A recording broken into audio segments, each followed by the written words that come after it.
Live from downtown Vancouver at the Vancouver Film School campus, it's time for EP Live. Hey, welcome to EPN. My name is Victor Lucas, and we bring you the latest in everything cool. And it's so good to see you guys here today, and it's so good to see you all at home. Remember that we shoot this show live at the Vancouver Film School Cafe at 390 West Hastings, and we would love to see your happy, smiling faces. It's a bit miserable in Vancouver, so this is a nice place to come. It's nice and warm in here. It's also licensed. They sell food and coffee, and you can have a good time. You can get a free show out of that. Listen, I've got a couple of dedications to give out. One of them, this rundown is dedicated to our friend Adam McKenzie, who says, misses a good TV show like Electric Playground. You know what? You don't have to miss it. You can watch it right here. And we have all kinds of fantastic guests, like our guest today, Emilio Lopez, who is the artist working on all of the cut sequences on the brand new Contra Rogue Core. We're going to get into a great interview with him after the rundown. We're also going to dedicate to Sid Haig, who has been in lots of Tarantino movies and lots of horror movies. He recently passed away, so our condolences to his friends and family, and also to Aaron Eisenberg from Star Trek Deep Space Nine, who was only 50 years old, and I believe his character was Nog. Is that right? Yeah, our condolences to all of the fans of Star Trek and all of his family and friends as well. That's way too young to pass away.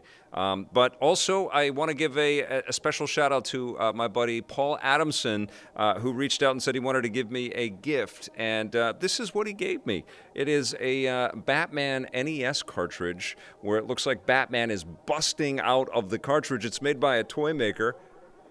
Oh, it's actually, yeah, it's got a profile on it, so it actually reaches out. So this is like a piece of art. It's made by toy maker Steve Casino, and if you go to his Twitter handle, which is just spelt like it is, Steve Casino with a 1, you can watch him make this for me, which is so freaking cool. Thank you so much. This is awesome. So this will go, I don't think we're going to keep it in the set, but it'll go in my display stuff with some of my other Bat gear. Anyways, that's enough ramble. Let's get going with your rundown, and it's dedicated to Adam McKenzie. We didn't get a full game reveal on Batman Day, speaking of Batman, but it looks like something big is on the way. Batman Arkham Origins developer Warner Brothers Games Montreal has dropped what appears to be new hints about their long-rumored new Bat game. Coinciding with the 80th anniversary of the character, they've begun posting cryptic logos on their various social media channels, many of which appear to be based around the villainous Court of Owls. There were already rumors that the Court of Owls would be featured in the next Batman game, so this could be their way of confirming it, but we'll have to wait for more official announcements. There's no telling how long that might take.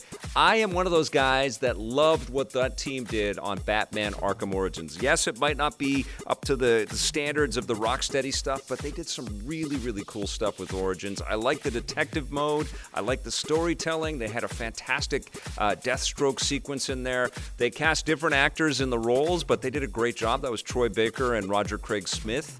And they did an amazing, it was an amazing, creative collaboration to build that game. I had a blast with that. And they could only have gotten stronger as game makers and learned a lot from what Rocksteady did with Batman Arkham Knight. So yeah, it's time not only for Rocksteady to reveal what they've got up their sleeves, but also for Warner Brothers to share the Batman development love with other teams like the Montreal team. Very, very interested to see what they've got up their sleeves. I suspect that it's because there's been logos that kind of tease the Court of Owls, but also the Ra's al Ghul, what is it? Okay, so League of Assassins, Demon's Head. I think we're probably going to see a little Ra's al Ghul and Court of Owls kind of stuff in a new Batman game. Maybe Batman's in the middle of all of that, which would be... I would love that so much. But we'll know soon, and trust me, as soon as we do know, we're going to be talking with Warner Brothers and Warner Brothers Games Montreal about what they've got cooking. And speaking of Batman news, it looks like Jonah Hill is going to be one of the villains in Matt Reeves' new Batman film. We don't know who it's going to be. Could be the Riddler, could be the Penguin. I'm sure they want to keep a lot of that stuff secret for a little while. They'll have some huge marketing campaign around this. Jonah Hill's an awesome actor. Very excited about that, and it looks like our new Commissioner Gordon might be Jeffrey Wright, who I love. He's a fantastic actor. He's done some incredible work. I like him as Felix Leiter in the Bond movies. He's been great on Westworld. That is some really, really good casting right there, and it excites me. This movie is coming together, and we're going to start to see some stuff on it, and I'm super excited. I'm even getting over the whole Robert Pattinson kind of drama that I had before. So I'm just getting hyped for this new Batman flick. Now, we might not have to wait much longer to start playing The Last of Us Part 2. The release date for the new game has apparently been leaked. Several retailers have listed the game as coming out on February 28th, 2020, complete with a standard version and a fancy special edition with extra content, although no official announcements have been made yet. Maybe tomorrow. Sony will be streaming a new State of Play presentation tomorrow, so don't be surprised if the release date is made official during the broadcast. The first game was one of the last big exclusives for the PlayStation 3 when it launched back in 2013, and Part 2 will be one of the final big exclusives for the PlayStation 4. And like the first Last of Us game, I expect that it will be something that we will be able to play in an enhanced version on the PlayStation 5. And presumably that's been part of the long wait that we've had for The Last of Us Part 2.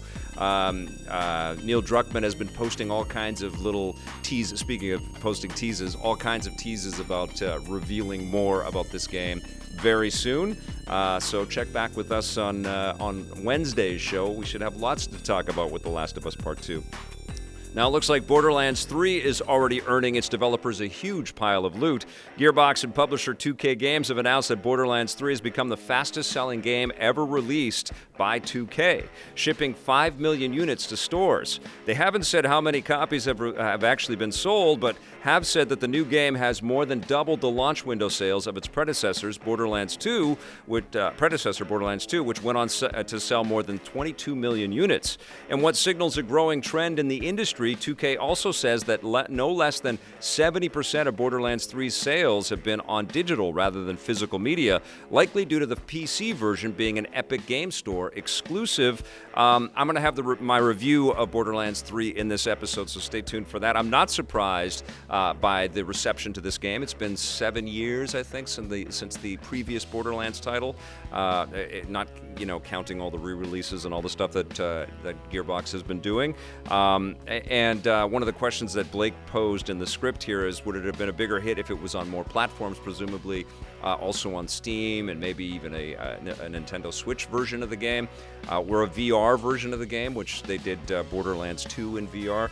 And I think all of those are coming. I think we're going to start to see this game get ported. I think we're also going to get to a lot more content than what was available at launch, clearly with DLC and enhancements and tweaks. I'm not surprised that it's a big game. There are fewer huge AAA experiences like this made in a year than flashing back, 10 years ago. And so when these games come out and they have all of this big marketing push and all of the anticipation, and all of us have our consoles that have the horsepower, or the PC systems that have the horsepower to show off content like this, we want it, And so there's an appetite for it. It's a proven brand. It's well made. And it deserves this attention, and I'll get into my thoughts on the game a little bit later, so stay tuned for that. Now, while we're... Apple has just launched their Apple Arcade mobile gaming platform, and now Google wants in on the action. Google has launched their own subscription-based mobile gaming platform for Android devices. It's called Google Play Pass, and for $5 a month, users will get unlimited access to a library of 350 games, and the service also includes regular non-game apps. Like their upcoming Stadia platform, Google plans to grow Play Pass with more games in the future. For now, it's only available in the U.S. This is like an arms race for how many games you get for your $5 a month right now, which is kind of cool. I mean, it's certainly ushering in a whole new way to monetize on these games, and there's probably going to be a lot of blood in the streets as developers kind of shift and figure out how they can keep their businesses afloat. And certainly, probably companies like Google and Apple are throwing millions of dollars at games to lock up exclusivity and to make sure that these platforms get a lot of attention attention and succeed. I've been playing Apple Arcade titles all weekend, and I've been very impressed. There's a lot of really, really cool indie titles on there. And contrary to what Johnny Millennium and I talked about during the arcade conversation, the literal arcade conversation that we had on Friday's show, we should watch that video if you haven't. He was very opposed to the idea of mobile gaming because of the lack of physical buttons. I've hooked up controllers to the Apple Arcade games, and almost every one that I played has had functionality. I've been playing Skate City, and has had controller functionality. Skate City and Sayonara Wild Hearts, Sonic Racing, the new Frogger game, which is made by Q Games, which is actually really, really charming.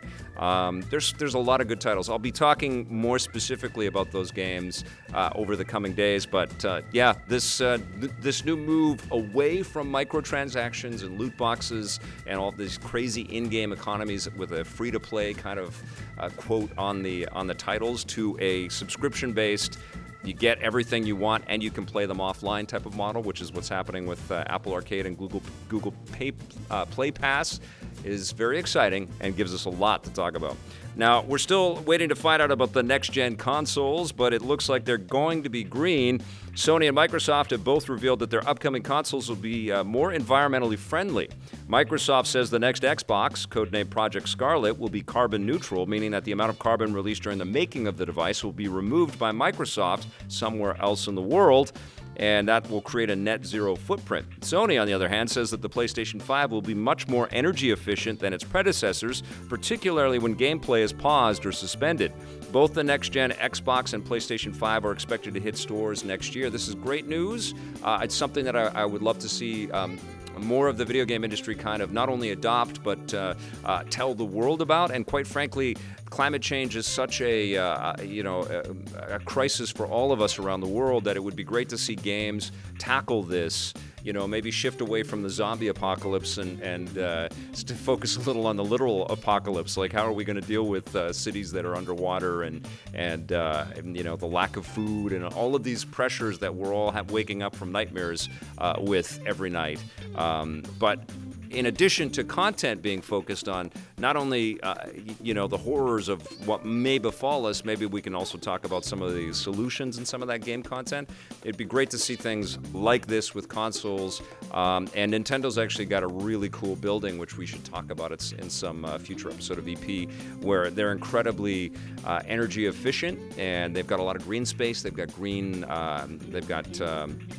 greenery growing on their roof, and it's a very, very well categorized, efficient building. And they obviously have been making lots of money recently with the Switch, so they invested a lot into their space. It's a very impressive HQ when you go and visit it, and it'd be very cool to hear that more of that is happening with game developers and game publishers. But of course, they need to sell you the games first. They need to be making the money so they can make huge retro sort of adjustments to their buildings like that.